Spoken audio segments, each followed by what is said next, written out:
Assalamualaikum warahmatullahi wabarakatuh. Kembali lagi bersama saya Aiman di Irma Channel. Pertama kali untuk membuka podcast ini, saya akan membuka dengan pertama Bismillahirrahmanirrahim. Yang kedua, mari kita perbaiki sholat. Dengan memperbaiki sholat, insya Allah kehidupan kita akan jauh lebih baik lagi. Alhamdulillah, pada kali ini saya sudah menghadirkan narasumber, dan beliau adalah salah satu teman kita, Neng Apipah, dan alhamdulillah sudah berada di tengah-tengah kita.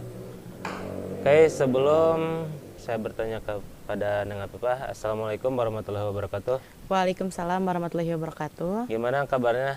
Teh Apipah, Alhamdulillah sehat. Oke, di podcast kali ini saya akan membawakan tentang sukacita masuk universitas.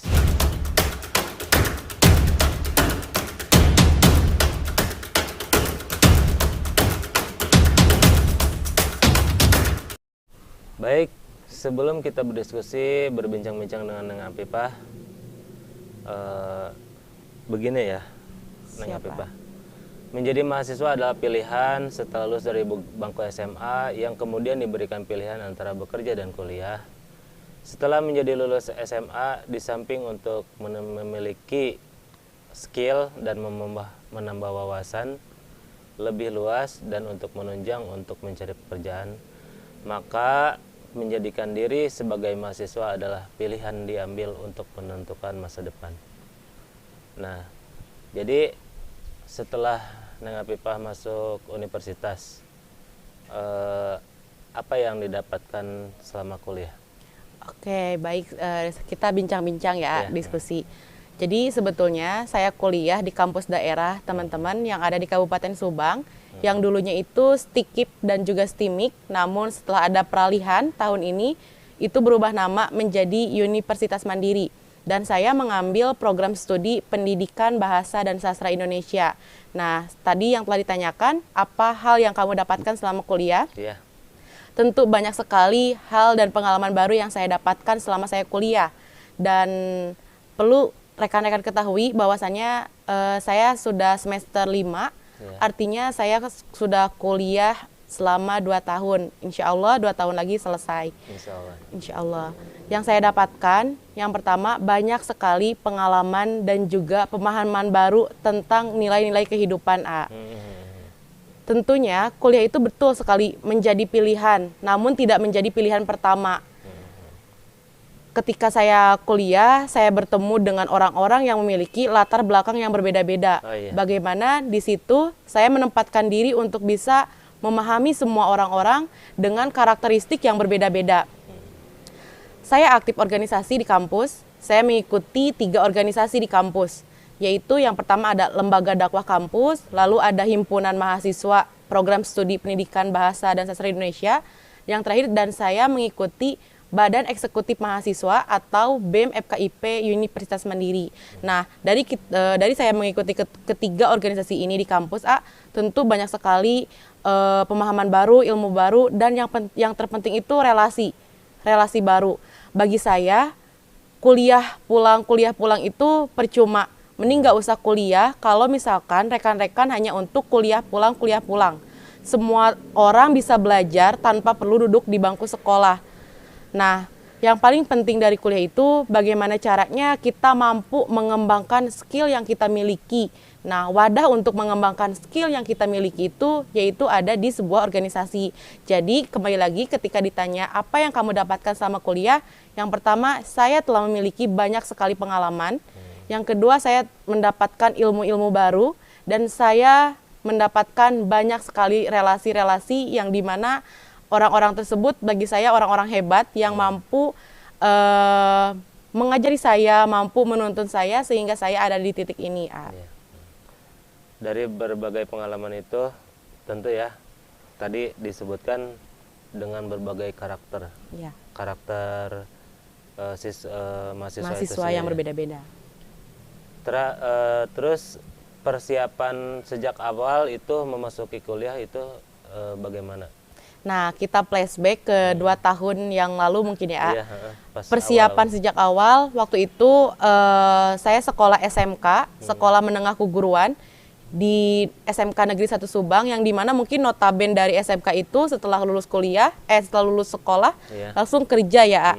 Namun saat itu saya masih berusia 16 tahun menuju 17 tahun, jadi belum genap 17 tahun pada saat lulus sekolah. Iya. Artinya saya belum memiliki KTP, dan saat itu saya tidak memilih untuk kuliah, saya memilih untuk kerja. Namun Bekerja setelah dulu. kerja tidak ada lowongan pekerjaan, sementara nganggur selama 1 bulan, gak ada kegiatan apapun. Adalah teman saya untuk ngajak kuliah di STKIP, yang dulunya STKIP. Nah, saya coba persiapkan, mempelajari apa aja hal yang perlu dipersiapkan untuk masuk kuliah, dari mulai persyaratan, lalu jurusan apa yang akan kita ambil, dan tidak lupa saya melibatkan orang tua untuk mendiskusikan langkah saya ke depannya. Iya, benar. Yang pertama yang harus kita siapkan itu cari info sebanyak-banyaknya, universitas mana nih yang cocok buat saya untuk melanjutkan pendidikan. Nah, karena saat itu saya tidak berniat untuk kuliah, ya saya menerima tawaran yang ada di kampus daerah. Itu menjadi peluang yang saya rasa ketika saya masuk ke kampus daerah, dan omongan orang-orang mengenai kampus daerah yang katanya biasa-biasa saja gitu. Artinya percuma kamu kuliah kalau di kampus daerah. Nah, waktu pertama kali saya ingat sekali, saya ke kampus sendiri bawa berkas-berkas pendaftaran saat itu. Terus saya ditanya sama pihak kampus, Iya. mau masuk program studi apa? Di situ ada program studi matematika, bahasa Inggris, bahasa Indonesia, PPKN, PJKE, dan juga satu lagi itu PGSD. PGSD. Nah, saya milih di situ karena saya emang senang menulis, senang membaca, dan juga senang sama dunia sastra. Akhirnya saya milih pendidikan bahasa Indonesia, pendidikan bahasa dan sastra Indonesia, atau disingkat dengan PBSI. Kata pihak kampus gini, kamu nggak bisa milih 1 prodi katanya, kamu harus milih 2 prodi. Artinya kalau misalkan tidak keterima di 1 prodi, kamu masih ada cadangan di prodi satunya lagi. Nah, saat itu pilihannya ada 2. Karena senang anak-anak, jadi milih ke program studi pendidikan guru sekolah dasar, sama yang keduanya itu program studi pendidikan bahasa dan sastra Indonesia. Alhamdulillah keterimalah di program studi pendidikan bahasa dan sastra Indonesia gitu. Dari beberapa Dari ke-6 prodi, dari saya ke-6 keterima di program studi pendidikan bahasa dan sastra Indonesia. Alhamdulillah. Itu emang perbedaan melalui jalur masuk tadi apa? Daerah. Kampus daerah.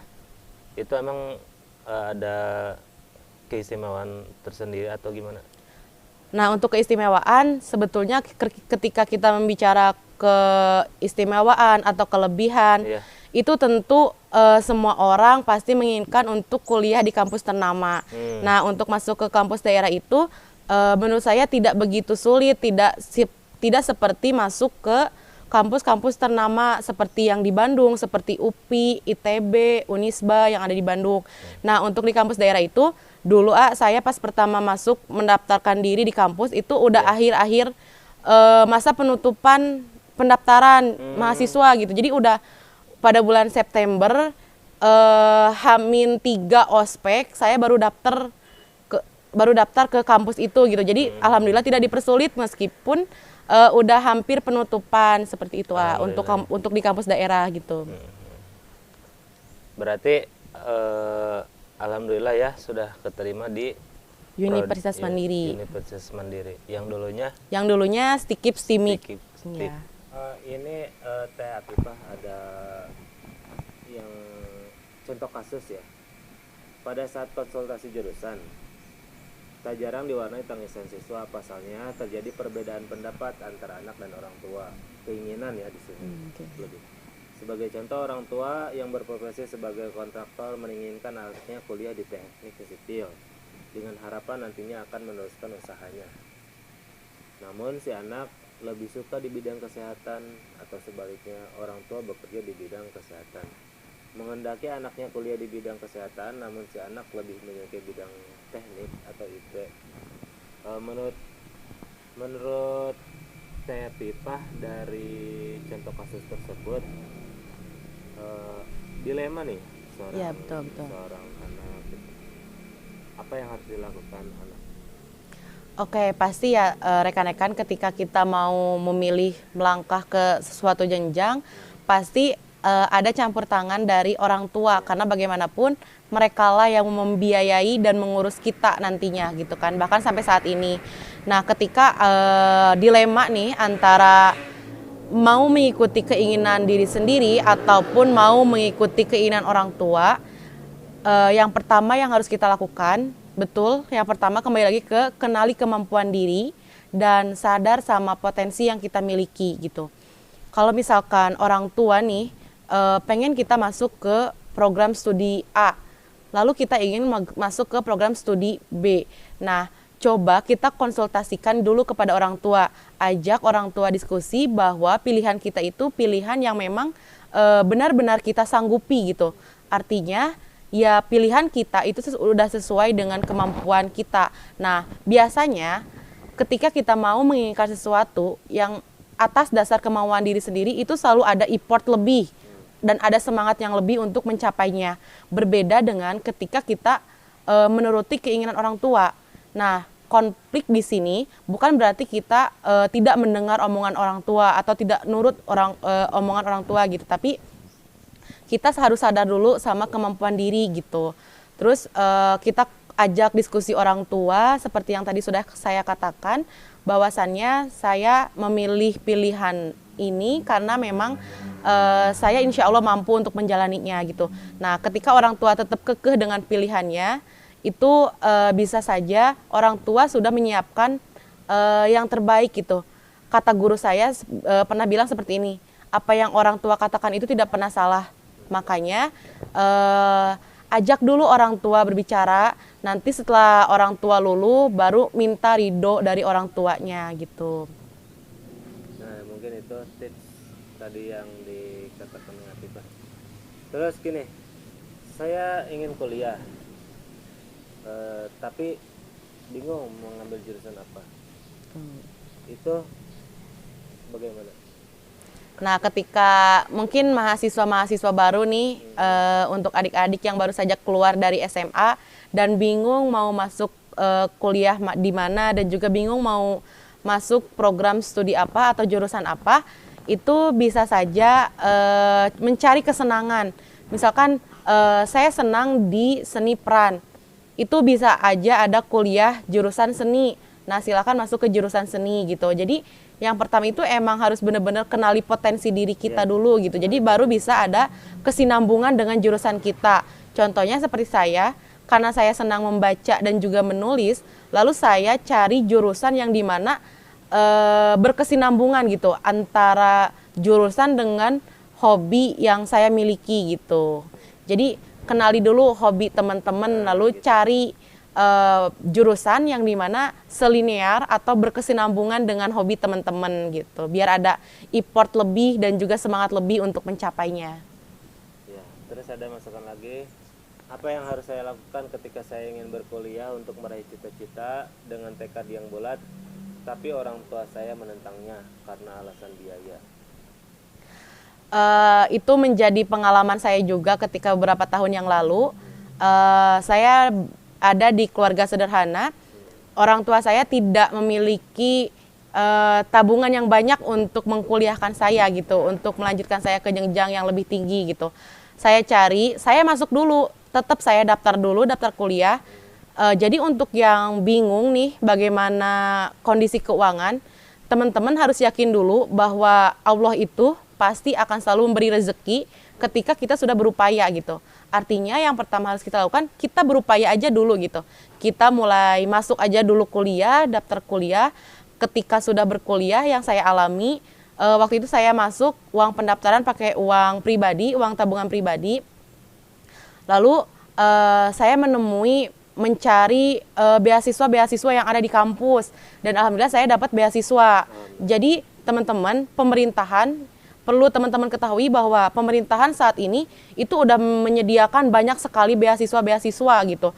Jadi sering-sering cari informasi mengenai beasiswa-beasiswa yang ada di pemerintahan kita gitu, karena emang sudah ada dipersiapkan asal kita mau berupaya gitu. Jadi untuk yang bingung nih, jadi berupaya aja terlebih dahulu, lalu kemudian cari beasiswa-beasiswa.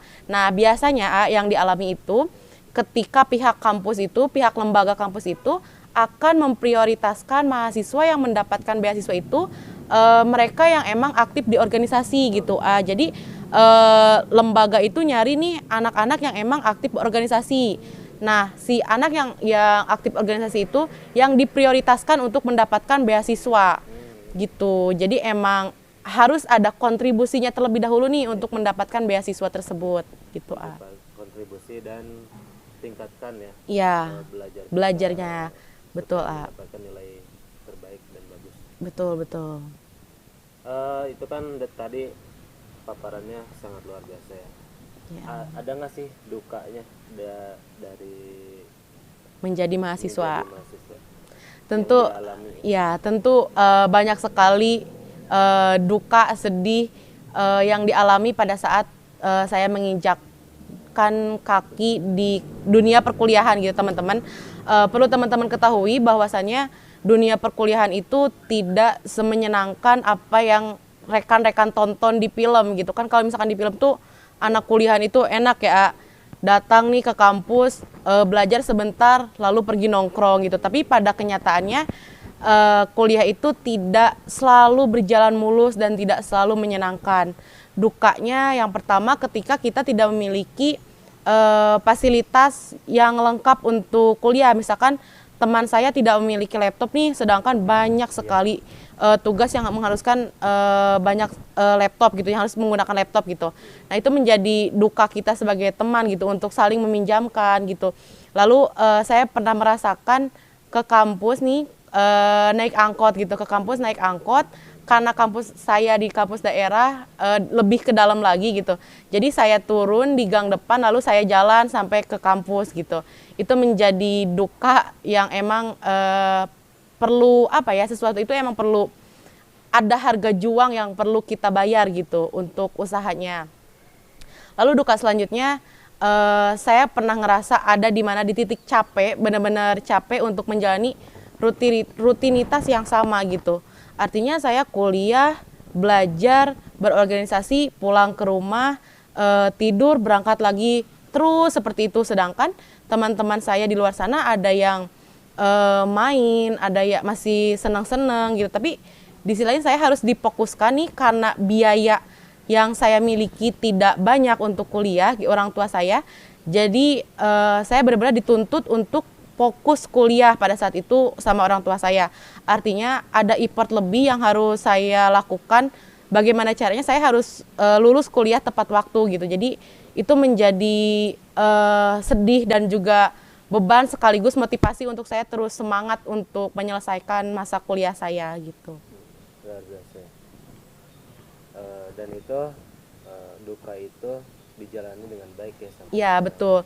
Lebih ke nikmati prosesnya, nanti Allah akan siapkan hasil yang terbaiknya gitu. Motivasi THP Pak masuk ke universitas itu apa sih? Motivasi yang sangat kuat ketika saya masuk kuliah itu karena saya ingin membuat orang tua saya bangga gitu. Saya ingin memiliki gelar untuk saya bisa bekerja dengan mendapatkan pekerjaan yang layak, yang nantinya semoga saya mampu mengangkat derajat orang tua saya gitu. Namun motivasi terbesar saya menginginkan untuk kuliah karena saya ingin tetap menjadi orang yang bermanfaat untuk orang lainnya. Kalau saya tidak kuliah mungkin sedikit sekali peluang untuk bisa membantu orang-orang gitu. Karena kan untuk membantu orang-orang itu kita perlu bekerja sama, perlu bekerja keras, dan juga perlu adanya modal gitu yang kita keluarkan seperti harta kita gitu untuk tetap berbuat kebermanfaatan. Motivasi yang benar-benar saya pegang teguh sampai saat ini ada kata-kata gini, selama mimpi kita tidak bertentangan dengan apa yang Allah mau, maka bermimpilah dengan sehebat-hebatnya gitu. Nah, ketika saya kuliah itu motivasi yang saya pegang gitu, bahwa saya ingin tetap menebarkan banyak kebermanfaatan dengan memiliki mimpi yang emang tidak bertentangan dengan apa yang Allah mau gitu. Gitu. Luar biasa. Setelah di kampus ya, pelajaran bahasa Indonesia lebih ke fokus ke bahasa Indonesia. Ada nggak sih penerapan di lingkungan sendiri itu seperti apa? Nah, ini sangat menarik, Kita kan masih satu wilayah ya, ada di Cihereng gitu. Saya ikut di organisasi BEM Fakultas Keguruan dan Ilmu Pendidikan. Saat itu ada program kerja yang dimana namanya itu GFM, Gerakan FKIP Mengajar. Nah, saya waktu itu mengajak rekan-rekan mahasiswa yang lain untuk memberikan kontribusi di wilayah gitu. Karena saya ingin mengabdi ke wilayah yang saya tinggali saat ini gitu, yaitu di Cihereng. Bagaimana caranya saya harus memberikan pengabdian saat itu. Lalu saya berpikir karena memang ada program kerja Gerakan FKIP Mengajar, saya ajak rekan-rekan saya untuk survei tempat ke Cihereng. Waktu itu ada beberapa anak gitu kan. Nah, alhamdulillah kita di ACC sama pengurus yang ada di lingkungan, akhirnya selama 6 bulan, kurang lebih 6 bulan, kami melakukan pengabdian di sini, 6 bulan Gerakan FKIP Mengajar. Yang dilakukannya itu selama 1 minggu sekali. Teknisnya seperti apa? Nah, teknisnya itu kami dari pengurus BEM itu membagi kelompok panitia untuk mengajar setiap minggunya gitu, 1 minggu sekali. 1 minggu sekali kami datang, lalu kami mengajar ke anak-anak yang ada di lingkungan sekitar gitu. Jadi membantu anak-anak untuk belajar gitu. Alhamdulillah ya. Alhamdulillah ada pengabdian sedikitnya. Kurang lebihnya ada kontribusi yang kita berikan kepada masyarakat. Yang dimana pengabdian itu kan termasuk ke Tridharma Perguruan Tinggi gitu. Gitu ya. Gitu, iya. Terus gini, seperti contoh-contoh yang lain ya, di situ pasti ada dosen. Ya, dosen betul. itu yang dianggap baik, dianggap ya ini mah di mata mahasiswanya baik, dan juga ada yang dosen yang menyingkirkan. Ya, dosen killer ya. Menurut Teh Afifah, pernyataan dari sebagian mahasiswa lain itu bagaimana tanggapannya? Untuk memang dosen itu bermacam-macam ya karakternya. Ada yang baik-baik banget, ada yang emang dosen itu killer gitu, dan emang tidak dapat dipungkiri bahwasannya memang ada loh dosen yang seperti itu gitu. Namun balik lagi, karena kita sebagai mahasiswa, sebagai pelajar, dan kita butuh ilmu dari dosen tersebut, yang artinya kita manut aja sama apa yang dikatakan oleh dosen tersebut gitu. Karena kan yang lebih penting daripada ilmu itu adab ya. Adab kita kepada guru, dan dosen itu kan guru kita gitu. Bagaimanapun sekiller apapun dosennya, ya kita tetap nurut aja gitu. Killer dalam artian mungkin ya menjengkelkan gitu, atau mungkin terlalu tegas. Iya, terlalu tegas, atau pada saat belajarnya itu sering sekali memberikan banyak tugas gitu. Gitu ya. Sehingga di mata mahasiswa Iya, menjengkelkan dosen-dosen seperti itu ya, killer gitu. Baik, mungkin itu saja, cukup sekian dari podcast kita kali ini. Manusia hanya dapat berencana dan mengusahakannya, namun Tuhanlah yang menentukan. Tetap semangat, pantang menyerah, maka hasil kerja keras mempersiapkan diri secara maksimal tidak akan sia-sia. Jangan berhenti ketika lelah, tetapi berhentilah jika sudah selesai. Demikian, wassalamualaikum warahmatullahi wabarakatuh.